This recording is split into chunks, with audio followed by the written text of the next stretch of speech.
Feel the vibe of that. Ah, are you ready to hear from these amazing women? We are here today for the book launch, the online book launch of Working Mothers Inspiring Others. And we have started the day in style. And I am going to welcome the one and only Sarah Maconachie to come and join me here to talk about this amazing book and the co-authors that we are going to meet today. Welcome, Sarah. Hi, thank you so much for having me and for getting these amazing books together. Yes, the vibe is high. I was on LinkedIn this morning. I was like, wow, you can just feel it just pouring out from the screen, can't you? I know. And we have something to celebrate. Yeah, we have something to celebrate about this book, don't we, Sarah? We sure do. We are officially a bestseller, which is so awesome. I'm so thrilled.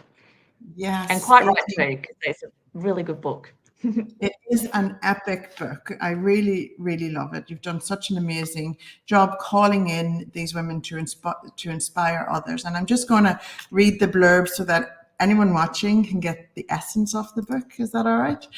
Yeah, absolutely. So, to all working mothers, this book is for you. An earnest acknowledgement of the unique challenges you face when re-entering the workforce after becoming a mother. Working Mothers Inspiring Others is a celebration of the remarkable strength and resilience of mothers who gracefully navigate the complexities of parenting, career, and personal growth.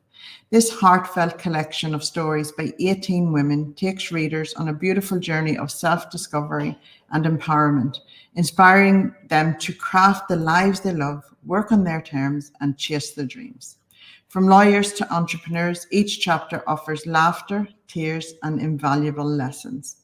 This book serves as a call to action, encouraging all of us to shake up the status quo and foster open and honest conversations about the challenges and triumphs of being a working mother. Complete with transformative worksheets, Working Mother Inspiring Others empowers you to take control of your destiny, both as a mother and as an individual. Isn't that amazing? It's sure just is. Beautiful. That's the essence of this book, and that is the essence of the women you have called in to inspire others. And I'm a working mother, you're a working mother, and you have founded this wonderful business, Working Mothers Inspiring, well, author of Working, what is it? Working Hard. Work hard, parent hard. Work hard, parent hard. It's a tongue twister. It is. It absolutely is. When you push it in with the books, it really is. Yeah, and we're here talking about the working mothers today, but you also brought two books out together because we don't do things in halves, Sarah, and you've got the Working Dads book that we're launching later today, so watch out for that. Yes. Sarah, can you share a little bit about this project and why it was important to you? I think when I returned to work after having my first, a question that used to run through my head all the time was constantly, how are others doing this? Because it is such a challenge when you return to work and trying to navigate having a career, and I'm a career-driven woman, so I wanted to continue having a thriving career, but I also wanted the balance to be spending that time with my children, and I just thought it was really challenging and really difficult. And so I was like trying to work out how others did it and why there were no resources out there that really focused on working mums. Like there is so much around parenting, etc., but there really wasn't much around navigating the juggle of a career and children. So I was like, well, I'm just going to create that resource and create the books. So that's what I did. And then I felt like I had to do a dad's book to go with the mum's book because I feel very strongly about gender equity, and I feel like women can't thrive without the support of dads and vice versa. So it just, it needed to be a duo for me to really kind of get that message across and to provide that support across every area.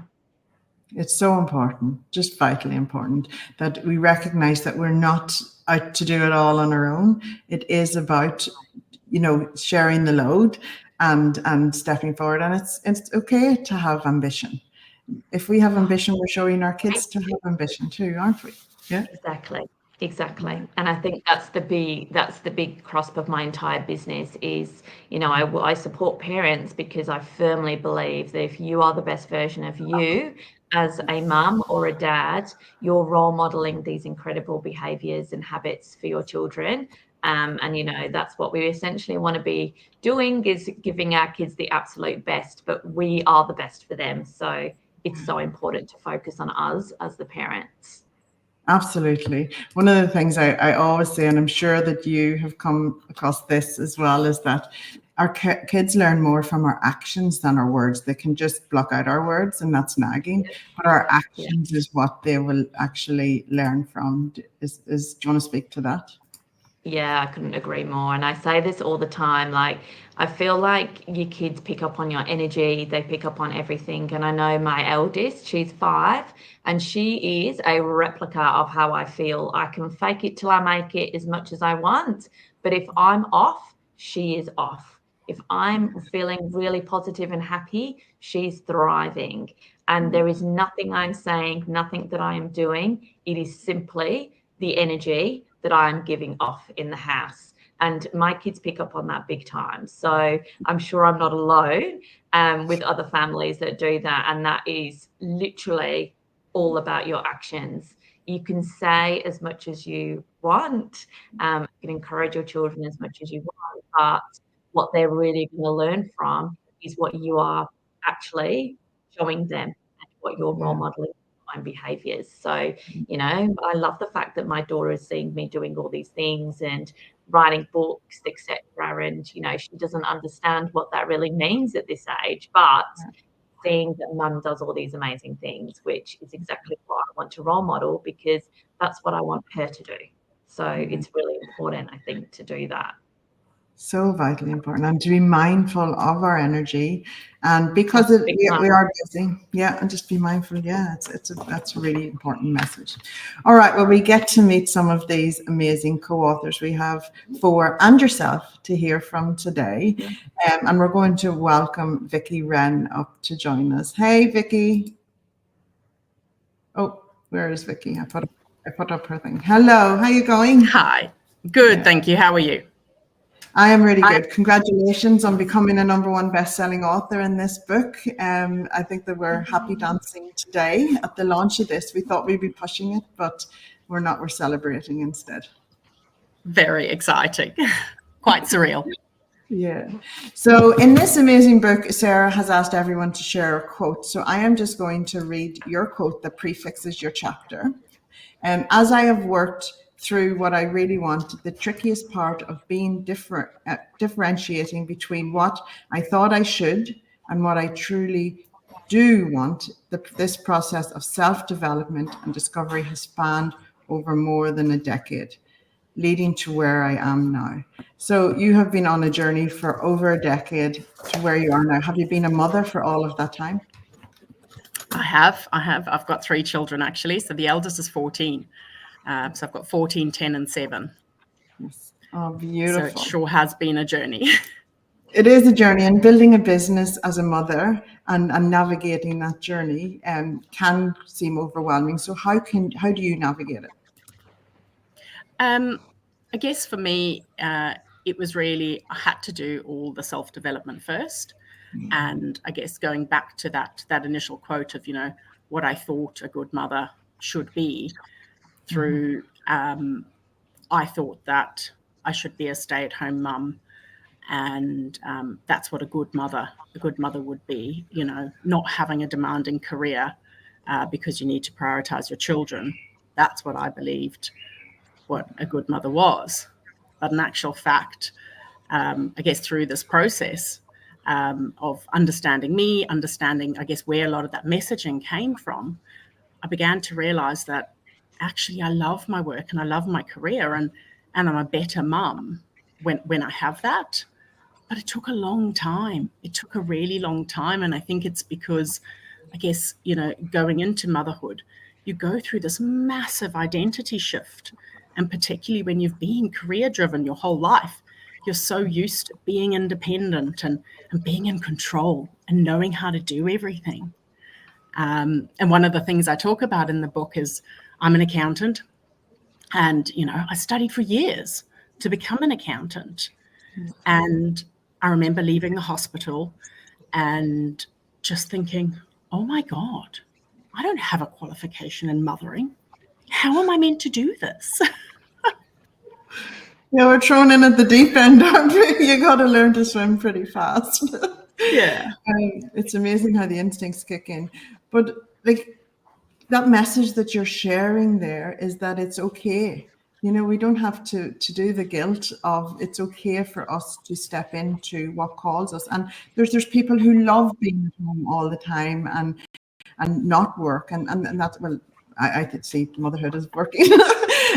It's 24/7, but to be able to have the balance between a career that you choose and motherhood as well, and finding that balance, if that's what you choose to do. Why do we feel guilt around that? And you are an example of how you stepped into that and owned that and found your balance. So can you share with us why you feel that it's important to inspire others through your story? You know, what you said there, Karen, is so true, right? Like throughout this period of motherhood, you know, I'm a person who loves to chat and I love to get into a good conversation, you know, at the school gates, which drives my children crazy. But so often, every mum you speak to, you know, they either feel guilty that they're working and they're not there enough, or they've chosen to be a stay-at-home mum but feel guilty that they're not earning any money, you know, like, and, you know, so what's really important and the message that I hope to get across is that we are all unique. We all have different strengths. We all have different dreams. But I guess the real big part of it for me was that we actually often don't know what that is. Yeah. Because I feel like we in the world that we're living in, everything is moving so fast, right? And for me, it kind of just felt like, you know, having kids was just another thing to tick off the list, right? You get the career, you get married, you have kids. I'm actually an extremely maternal person. And throughout my teenage years, people told me all the time, oh, you'll make such a great mother, right? So this was not because I didn't know how to, like, you know, give that warm, you know, those real motherhood kind of the big hugs. I had all of that. Yeah. But it was more about the fact that I thought that meant I should be a stay-at-home mum. Everyone had told me how good I'd be at this. Everyone told, you know. I was exactly the same, Vicky. Exactly the same. And then it happened and I was like, oh, actually, I really like working. Yeah. And so it was more, I guess, for me, having to get to know myself was really important because I didn't know myself.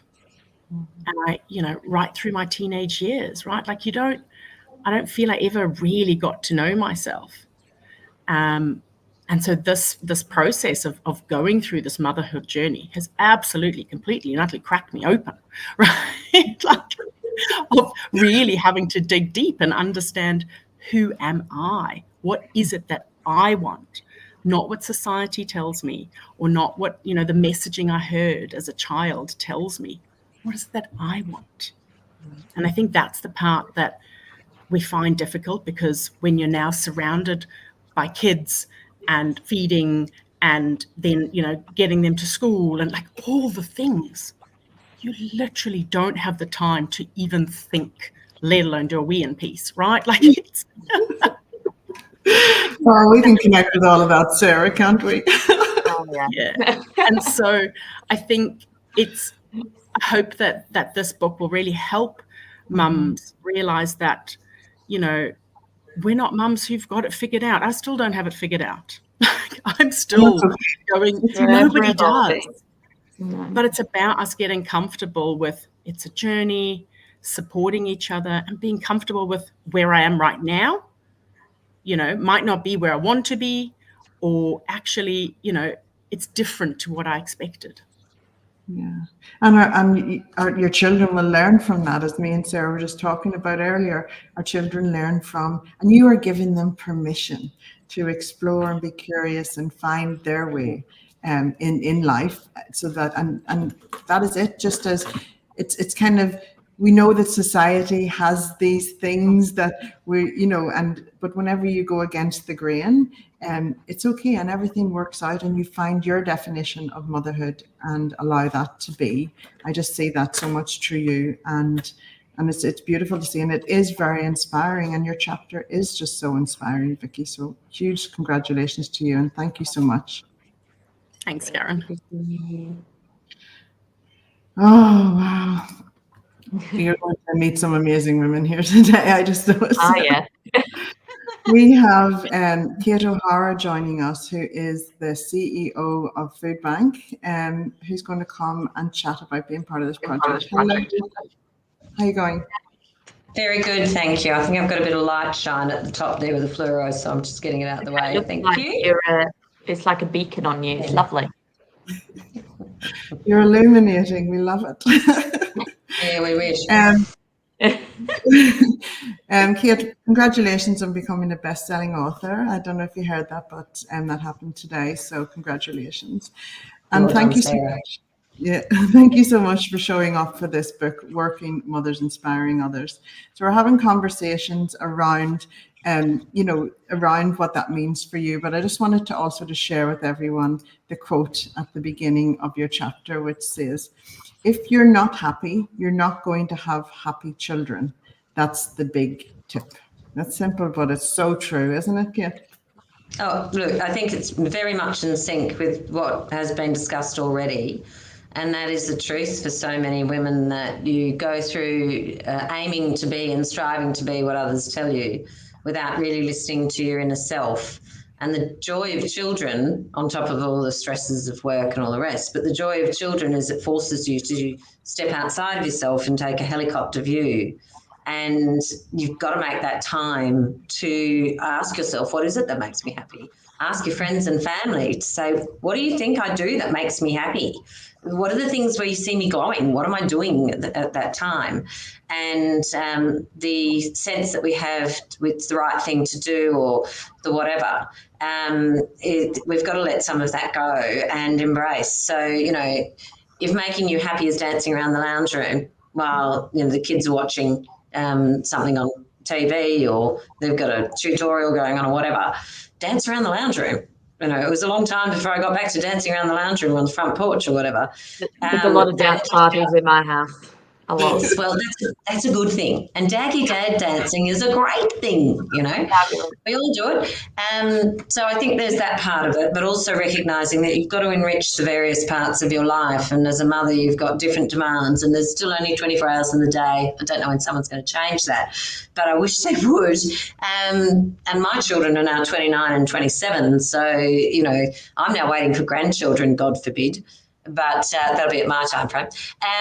So it's about that ability to step back from doing the chores that you have put into your life, because the only one who put them there is you.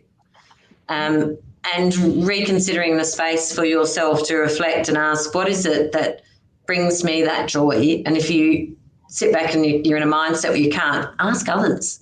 Mm-hmm. Where do you see me at my best? Where do you see that things are easy for me? And sometimes it's not the dance around the lounge room, or it's not the walks. I love to have long walks. I really enjoy being in nature. I love to go and have a long walk. But I'm allowed to say I also like to have a red wine. So, you've got to have these aspects of life that you have your precious moments on your own, and you can say to your family network or friends or whatever is else in your life, I'm going to take this time now. And it might be once a fortnight, it might be once a week, it might be whatever. And I do this with the teams I've worked with always, to say, where's your time for you? Because we don't usually allow it. And that sits a long time, the time you have to allocate to being a mother, to being a leader in business, to just being at a job, to being looking after your finances, looking after your health. And I just think it's that point that Sarah spoke to, and Vicky, that we generate around us the things we allow in, and we've got to recognise we control the gates. People can say something to you and you can choose to say, I don't agree, and I'm not going to let that in. And we don't do enough of that gatekeeping. to determine our own destiny, to choose our own time allocations, to be with people that make us feel invigorated and alive, not be with people because you think you should. Really important, those parts of it. And if you've got a partner and friends that can help remind you, gee, you look happy, then you've got the signposts to say, yeah, I do actually. I'm having a really good time. Feeling good. I love that. The gatekeeper, guys, just, if you're watching, be the gatekeeper of that, that energy gatekeeper, who those people you're letting in. Yeah. Oh, I love it. And that's such a good tip. I never thought of that before, Kate, is if you can't find within yourself what truly makes you light up, ask others, because they will see the light in you, and then you are able to use that to then prioritize that in your life and allow time, because we have to keep our cups full. If we keep pouring into others, and as mothers we do, no matter how old they get, you still have to pour into them. But you have to also allow yourself to be poured into and prioritize that. Otherwise, your cup will run dry. It's a metaphor, but it's so important. And I speak from experience. But it's and like, you have got older children now, and a lot of working mothers have kids running around.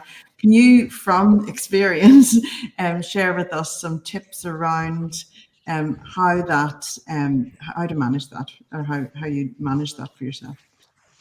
To be a bit blunt, I think it was easier when I became a single mum as compared to when I was married. So that's just a little on the personal journey.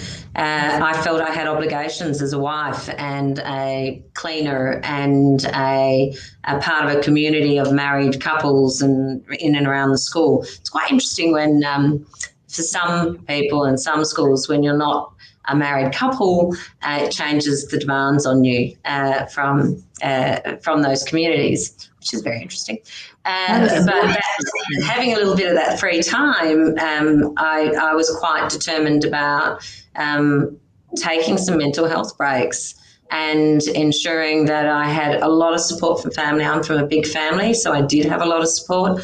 My parents were heavily involved in the raising of my children, and that brought to bear what I believe has made them very robust adults, very connected adults, very capable to engage in community. But I did absolutely make time for a bit of space to, even sometimes it was loud music while cleaning the house, bring it all together. So it was about looking for those moments of joy and letting them see that, letting them see that I was allowed to be with friends, and letting them see I was allowed to laugh and carry on and dance around the lounge room. I keep going there. But it's really important. A lot of dancing. I wish I did more. But they've got to see you being that way, and it was easier actually being a single mum for all sorts of reasons. It felt more control of the destiny and the pressures, but it was incredibly difficult on all fronts, and I worried about it a lot. But we got there. We got there. I'm very, very I love the children dearly, and try and get more time with them all the time. I don't never feel like I never get enough, but I know there's lots and lots of things yet to do together. Yeah, I love that share. So thank you so much for sharing that. I know even it resonated so much with me. So thank you so much. Kate, is there anything, Sarah, you want to finish off with? Kate's chapter's fab. So it's a good one. I saw Kate speaking at an event, funnily enough, and it was about being a working parent. And I hounded her down afterwards and was like, I need you in my book. Good coup, Sarah. Well done. So she's a good wrangler, Sarah. Sarah's a good wrangler of people. Well done. I know what I want, and I go and get it. So it's Kate's chapter's fab. So definitely have a read of it if you get a chance, because there's some real good tips in there. There really is. Amazing. Thanks so much, Kate. Take care. Bye-bye. Thank you. Oh, I love that conversation. We're going to welcome Ashley McGrath to the stage. Hello, Ashley. Hey, the wonderful Ashley. Hello, everyone. Congrats on bestseller. Team effort. To you too. You're a best-selling author as well now, Ash. Oh, well, thank Yes. you. I'll add that to my LinkedIn. Yes, you can do that. Yes, please do. I hear an accent, Ashley. Fellow countrywoman from Bangor, County Down, Northern Ireland. Beautiful, love it. I'm from Anna and Monaghan, so just on the border. I love it. And my dad is also Northern Irish as well. So, you know, I'm half joining here as well as a half Northern Irish. Feeling the love. Feeling the love. There's good things come out of Northern Ireland, honestly. It's beautiful. Breeds a good love. Yes. Ashley, I'm just going to read your quote here.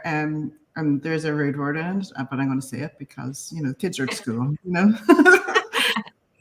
I won't lie, it can be a shit show trying to herd the children out the door without them looking homeless, forgetting something, or leaving the house looking like a bomb site, all whilst trying to make yourself look presentable. You're speaking to my heart there, Ashley. We get it. Can you speak to that and why it's important to have these conversations as a mother? Look, I just like to keep it real. And the reality is that's how some mornings rolled and do roll and will roll. And that's okay. I feel like there's a lot of, you know, expectations on that it's all like amazing. And I've previously been guilty of that as well, and kind of posting pictures like holding the two kids, like, look at me, got it all sorted. And it's just not the reality. So I'm really passionate about breaking down those stereotypes and expectations, because even the people who do that, it's just not the case.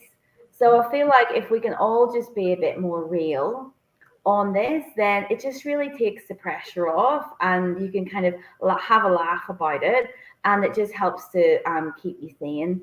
And I think if we did that kind of more broadly, I'm very lucky in the school community that I have here in Scarborough, and we're all like that, and it's just a bit of a laugh, you know, on the way in the school gate, and there's tantrums, and we're all just like, oh God, here we go, you know, pass the wine. Once they're in the game, it's all right. They're not our responsibility. That's right. But just to make light of it helps to cope with it. And if we could all just keep it real, I think people would just feel more open about talking when things are tough and seeking support. So that's really why, that's who I am, you know, now as a person, after a lot of reflection over the last few years. And so I wanted to that to be my headline quote, because I knew it would just resonate with people.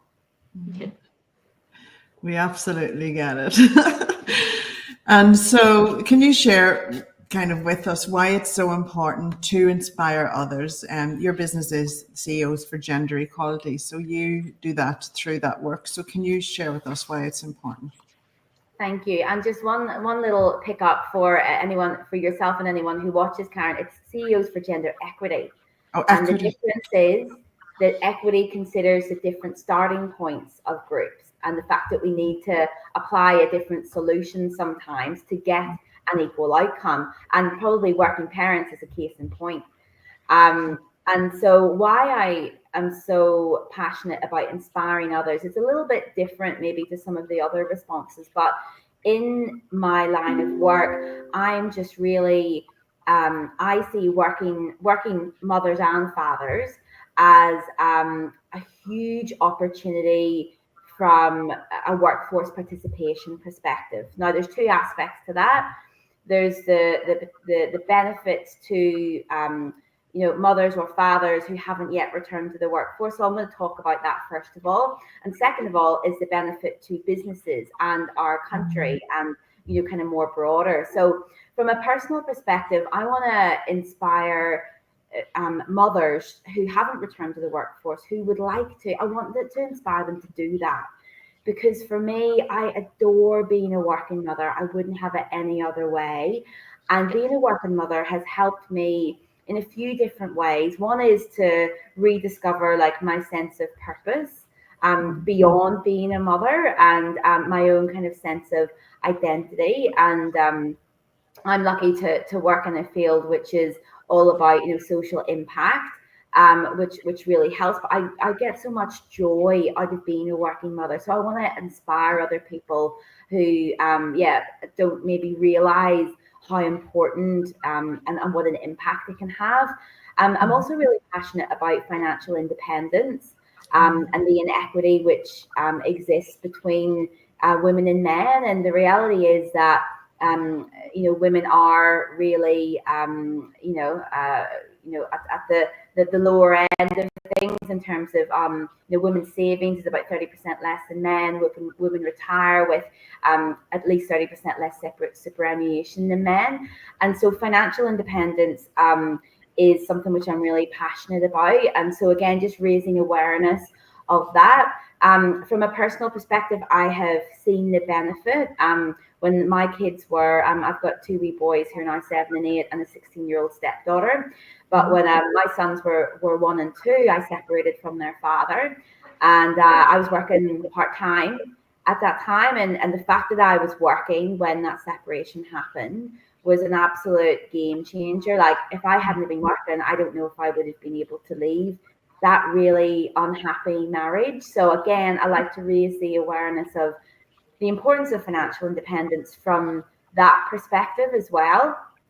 So that's the kind of the part I'm passionate about, you know, from a personal perspective. But if we move to the potential of working mothers and the benefit of that to our, you know, our government, our organizations in Australia, our, you know, impact as a country, I know there are so many super talented, super qualified, super able women out there who are mothers who have not returned to the workforce yet.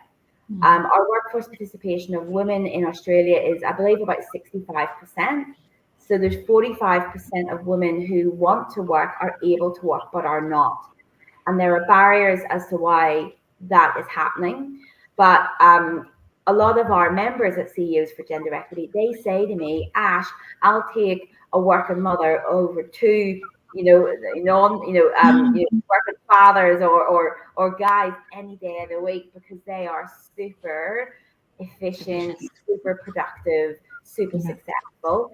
And so, yeah, I feel like there's a lot of mothers sitting at home who haven't clicked on to their potential as yet. And if you want to be a mother and that is your sole focus for all your life, that is beautiful and amazing.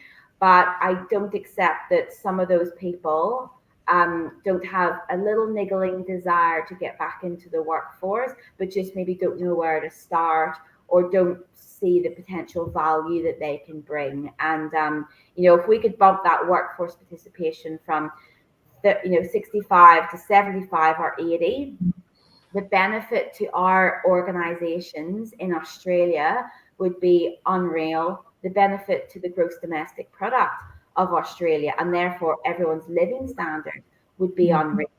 KPMG did crunch some numbers on it, and I think it's worth it would be worth, if we halve the participation gap between men and women, it would be worth like 20 billion to the Australian economy over 20 years. So that's really my angle, is a bit personal, but also a bit selfish, because I know how good our organizations, our government, our country could be if more of those working, mothers are empowered to become working mothers. Ashley for Premier. Seriously? Yes. There's actually some research that was released in America not that long ago, and the sample size was huge, and the results were that 99% of mums actually want to work. 99%, which is, I mean, that speaks volumes to me. But as you said, Ash, the problem is getting organizations to create those roles that are going to be feasible. Like, why can't we do work 9:30 till 2? Like, why? And I was having this conversation with a few people last night at a CGE event. But yeah, there's just so much that we can do to open up this untapped market of incredible working mums, and this book is such a key player in that, because it's really giving those solutions and that advice and giving people the reassurance that you can do it. It just takes a little bit of, you know, juggling and a little bit of compromise here and there, but where there's a will, there's a way, and there is absolutely a way to have both. And yeah, you know, the implications of that are huge. So it's a big, very important topic. Amazingly said. Yeah, absolutely. Wow, we could change the whole world, and it is a belief system. It is social. It is opportunities. Opportunities need to be there to facilitate the ease of it, because it's still also very present, or very important that mums are present for their children, and it has to be allowed. But I would love to see if there was, and there probably is, Sarah and Ashley, you can probably educate me on this. I'm one of your target audiences. Is if there was, you know, evidence or results there that shows the performance of a mum coming into the workforce from 9:30 to 2 o'clock compared to other people, because a mother would be so motivated, so grateful, so everything for that opportunity to be able to, and so efficient, resourceful, all of the things, and a real benefit to any company. So I would love to see some stats on that. That would be amazing, wouldn't it? I'm sure there's plenty of research. I know lots of ad hoc stories, but I'm sure there's some research behind that. Yeah, amazing. Well, thank you so much, Ashley, for the insights and for joining us, and congratulations on becoming a #1 best-selling author today. You just rose a little bit. And authority comes with authorship. So, you know, because everyone, as part of this book and the Dad's book and all of the books that we do, show up, share their story, and go on the journey, because it's a roller coaster. You know, you're sharing parts of yourself. It can feel quite exposing, but there's always benefits, because when your story reaches the hearts and minds of the person that's destined to read it, it changes something and activates something within their life, and it will never, they can't go back from that. They can only move forward. Absolutely. So thank you to everyone. Thank you so much. All right. Actually. So Sarah, you were our last person today to chat. You've got Leisa. Leisa. We've got Leisa. Yeah. Oh, Leisa, I'm so sorry. Let me bring you up. You're vanished there. There we go. Hey, Leisa. Hello. Good morning. You were the first person in backstage. Leisa, how are you going? I'm well. I'm very excited. This is such a great day. #1 already. It's amazing. Yeah. Is this your first book being part of, Leisa? It is. Yeah. It's the first one that called to me too, in terms of my story and in terms of, you know, what really hits close to home for me. So it was a no-brainer being part of this project. Yeah. And Leisa is a fellow twin mum. So, you know, her journey is a special one for me, because she gets the twin life, you know. Yes, it does add another layer of, I guess, complexity. You know, isolation in a lot of ways, in that you really do have to find your tribe to understand the nuances of managing twins as well. It's a whole new world. Absolutely. Wow. And yeah, there's twins in our families, but I avoided and just had all of them. It's like so. Yes. How many have you got, Karen? Is it 6 or 5? Yes, 6. Yeah. 6. Deep breath. Let's just keep swimming through this.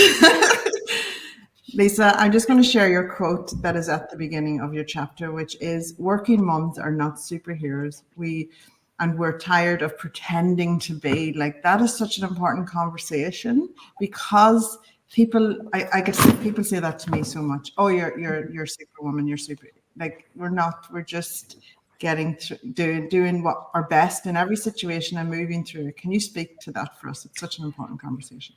Yeah, absolutely. I thought, you know, it's a little bit of a cop-out when you get called a superhero or you're amazing. How do you do it?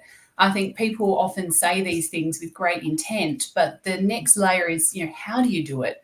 And often we don't delve deeper into that conversation to then find out how it is done. And for me, it was a really important piece of looking towards when I was going to have a family and how that was going to look for me, working in a male-dominated industry, in a male-dominated segment within that industry at the time, that I just didn't have the role models around me to see how I could make it work. And I guess the point being, we're not superheroes. We are organised, we're structured, we're juggling things, we're compromising, we're outsourcing, we're doing all of these things to make it work. And that just doesn't happen magically the same way a superhero can just magically achieve things. So I guess that was the premise behind leading with that quote. It is, absolutely. And you're in banking, aren't you? I am, and layering that too, I work within agribusiness, which is also a very male-dominated industry. So, the amount of times I've been called a lady banker, I feel like I could get myself a plaque that says the lady banker. It's just not common. But firstly, to be a banker as a female in the industry in banking, but then let alone to then be working in agribusiness as well. And I guess I feel a layer of responsibility in role modelling that to people who have not yet gone through this journey. I leave loudly. I make sure people know that if I can't attend a meeting, it's because I'm dropping off my kids or because I'm picking up my kids, or that I work flexibly, and that's the way that I have to handle it and manage this job, because I don't want people to be in the position that I was in going back, 15 years ago, where it just didn't seem feasible. It didn't seem like something I could achieve. And I strategically put off roles that I probably could have taken at the time because I was trying to put myself into a position, into a role that I could, conceptualize I could come back to flexibly in some way, shape or form. But I was making this up because I couldn't see it. And so for me, it's really important to role model it and show what it looks like, because I want people to actually see it. I want them to say, how do you do it? And I remember, funnily enough, one of the other authors in this book, Cheryl, I spoke to her many, many years ago, and we had a bit of a candid conversation. This was before I was considering being a mum. But I spoke to Cheryl and I said, how did you do it? Because she was an absolute, front runner at this. And some of the stories that she told me about how to do it was so refreshing. She didn't give me the spin of, you just figure it out, you make it work. It's just how we do it. She said, whoever got home first cooked dinner. So sometimes I would stay back for 10 minutes just so my husband would be cooking dinner. There's a tip.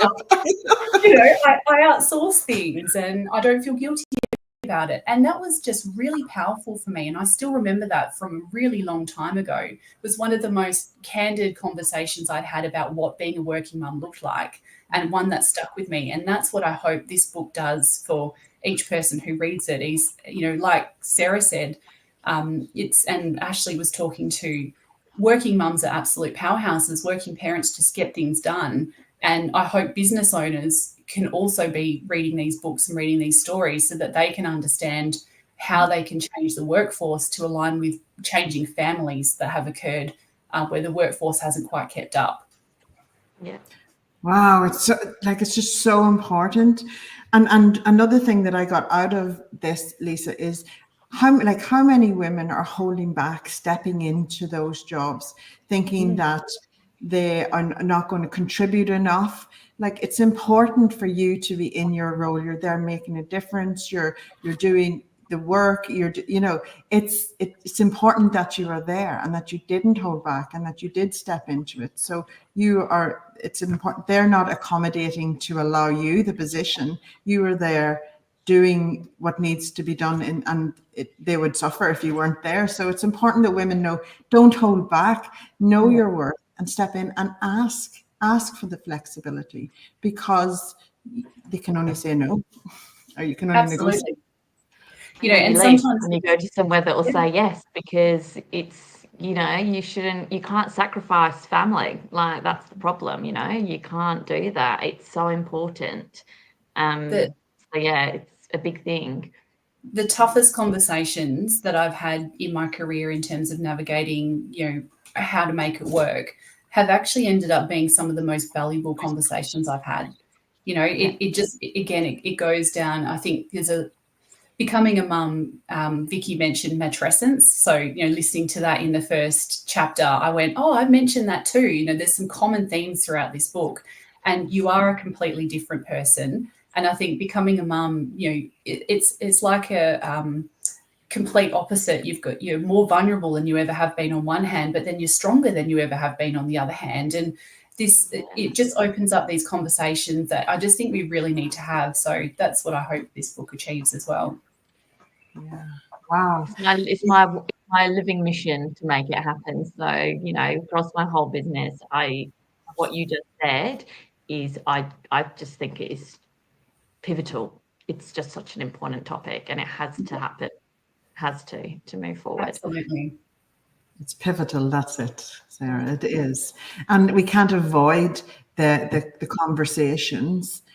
Because through conflict comes change. We have an inner conflict with ourselves, maybe in the fear, and it's important communication, and those conversations are important to initiate the change, and for our future generations, but also for us now. It often feels like it's too big for one person to take on, but I think that's the key point is, lots of people having small conversations often is how we drive change. And so that's why it's really important to me, because this is just, one part of one person's story. Each person has shared just a small part of their own story as well. But lots of people doing that more often will create that wave and create those changes that we need as a society. And stepping into that is hard, but it's also really important. Yeah. And this book is a testament to all of those stories coming together and having a bigger voice. So amazing, amazing. And there really is something for everybody in this book. There is something that absolutely anybody from any walk of life will be able to relate to. And that's what I really wanted from the book. And that, it's been achieved, tenfold. So I'm thrilled because, the mission of the book was really that. I really wanted to be able to connect and to provide a voice from so many incredible women that will support such a wide audience. And this book will absolutely do that. So thank you for being part of it, Leisa. And Leisa does, the thing that I love about Leisa's chapter is that she shares a conversation that she had when she was returning to work that a lot more mums need to have. So that's the thing you want to really read out of this chapter is that, because for me, that is a really big pushback that needs to happen a lot more. Yeah. You got the framework for the conversation, guys. No excuses. Just go read Leisa's chapter in the conversation. All right. Thank you so much, Leisa. Thank you. My pleasure. So Sarah, like this book you're just touching on there is for everybody. So dads need to read this to have insights into the mother's perspective. I think it's so valuable for men to read and this leaders. book. Leaders. If you are leading a team and you have a parent in it, this is like a life. This will summarize everything that you need to know in one book. Yes, yeah. It just opened up so many opportunities. Once the understanding, and it relinquishes the fear around it, I believe, because it gives the insight and answers a lot of questions that may be holding business owners and team leaders back. I believe so. Amazing, amazing. All right, let's get to your quote, which is, "My priority has become myself. I do what I need to ease my own guilt, make myself feel mentally healthy, and create the balance I need to function at my best." Speak to that for us, Sarah. We all need to hear this. Look, I've already touched on it before, but I think, I had 3 children in 2 years. So it was a lot. It was a lot for my body. It took me a really long time to recover, and I still am. And, I do talk about matrescence and postpartum depletion quite a lot, because I absolutely have suffered from this myself. Like, after the twins, they rinsed me for everything. And it has taken me a really long time to replenish myself and my health, and, to restore the vitamins that were lost and all those things that you just don't think about. And I felt like I I think, you go through such a change, your brain changes. There's just so much that goes on that we don't talk about. And I really think that it's so important to focus on that, because if you're not, you're never going to recover from it. And, postpartum depression can take up to 10 years to recover. So once you've had a baby, it can take 10 years for your body to fully restore itself if you don't look after yourself. Yeah. So it's just so important to do that from a health perspective. But also, as I spoke about before, if you're happy and if you are in the best frame of mind yourself, you are absolutely being the best parent that you can be, and you're delivering what you need to be to your children. So it's just a no-brainer for me that I need to be looking after me as number one. And that's hard to do with kids, because you naturally want to just prioritize them all the time, but that's not ever going to serve you as a person, and consequently that's not going to serve your children. So it's really important to have that awareness and that self-awareness of how you're feeling, and to call it when you need to, and to be like, you know what, I need a day. And I have a day of just last week I was exhausted. I spent my Friday watching Netflix on the couch all day, and I felt better for it. In the cup, Sarah, it's filling the cup. I just needed to rest. I needed rest. And, I've been doing all sorts, moving house, blah, blah, blah. And I was like, I just need to just lie down. I just need to not move. I need to just lie here. And I'm not very good at watching TV for a long period of time, but I sat there for I lay on the couch for maybe 3 hours. It wasn't even the act of the TV. It was the act of pausing and just allowing everything to be. Instead of doing, you were just being for a while, and allowing your body and your energy and your mental health just to restore. But, I've done a lot of work, similar to Vicky. I've done a lot of personal development. I've done a lot of work on myself to create that self-awareness, to know when I'm burning myself out, to know when, I'm, I'm getting to that point where I'm about to snap, that it's that self-awareness, so that you can intervene with yourself and actually stop yourself from getting to that point of absolute exhaustion and burnout, which unfortunately a lot of mums are experiencing as well. So it's really important to prioritize yourself.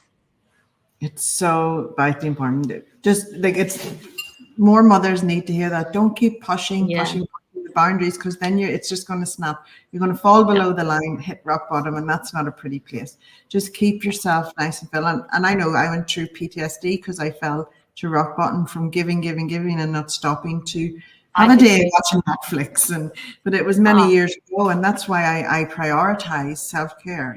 I have 6 children, but because if I'm sacrificing all of myself for everybody, that's what they're learning to do. They think that's what they need to do. And you don't want your children doing that in the future, do you?